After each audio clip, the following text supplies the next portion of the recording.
It's Kim Warner with AirPlus Heating and Cooling, and today I'd like to talk to you about the best installation practices that we perform here at AirPlus.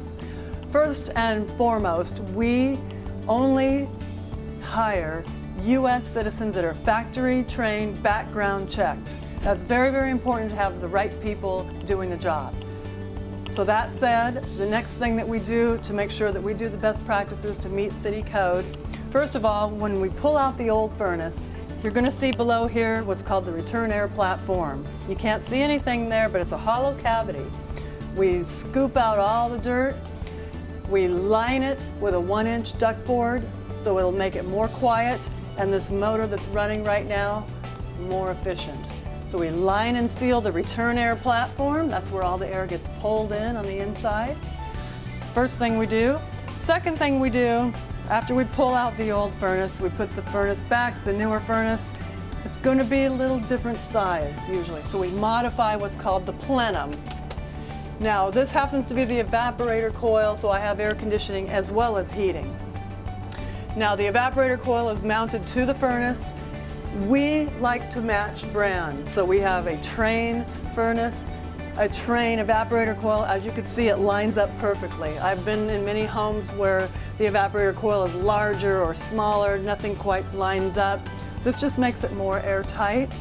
We seal everything with a nice duct tape, and then when we're doing air conditioning, of course we have to install the primary condensate drain lines. This is where all the water drains out.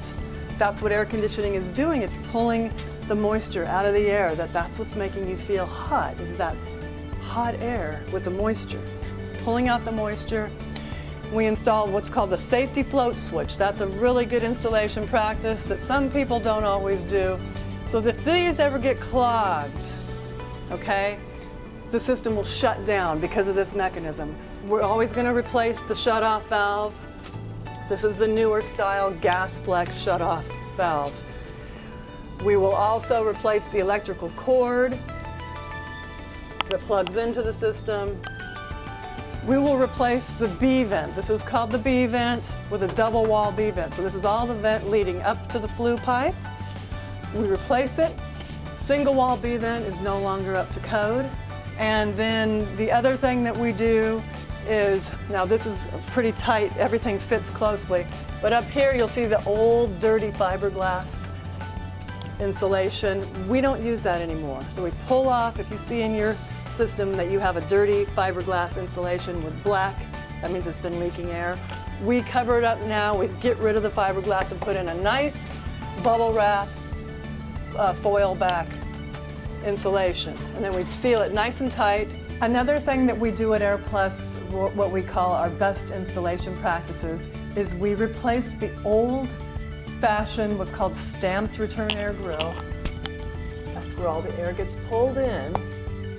We replace it with, this is called the bar-style return air grill. It's got more free open area. It's got 65% free open area as opposed to 35% free open area with the little restricted stamped grills. Now, this is how the system breathes. This is where all the air in the house gets pulled in, and then it goes out the supply registers. Another best practice that we recommend here at AirPlus is to replace all the stamped supply registers with these newer, this is called a bar-style supply register. That's where the air leaves and cools the room. So the bar style has 60% free open area. You can actually adjust each of these little rungs to meet the needs in each room.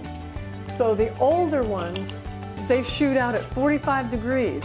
So they're very restricted before the air starts to go back into the return.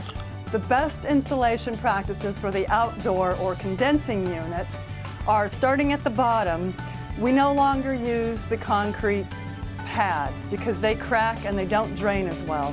Now in this particular case, it's sitting on a nice solid foundation, the pavers, so we don't need a pad at all. It's got a built-in 4-inch Duratough base pan, so that's where it drains. If it's sitting on earth or something uneven, then we will use the factory pad provided by the manufacturer, in this case Trane. Another good practice is to make sure that you're following city codes. This particular unit is in the city of San Diego, where it must be at least 4 feet from the neighbor. So this is a good 10 plus feet from the property line, perfect, as well as it has to be at least 6 inches from the wall, ideally 12 inches if you have the space. Now in San Diego there's a lot of narrow walkways, so we have to do what we have to do, but it really needs room to breathe. 6 inches minimum, ideally 12 inches. So this particular unit is 42 inches from the wall. So you want to make sure you get that straight before you install your system. Another good practice is to always make sure you replace the disconnect box, which is the fuses, and this is called the whip, the electrical power supply. So we replace the disconnect, the whip, and make sure that the copper refrigerant line, which is hidden back here, is fully covered. We use a nice line set cover and make sure we wrap it up nice and clean before we leave. And finally, the most important thing is charging the system to factory specifications.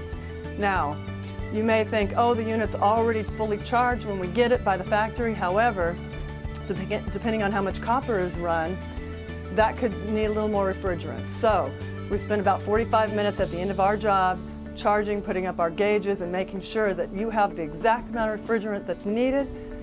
Too much refrigerant or too little refrigerant can affect your energy bill or the life of the equipment. So those are the best installation practices that we practice at AirPlus.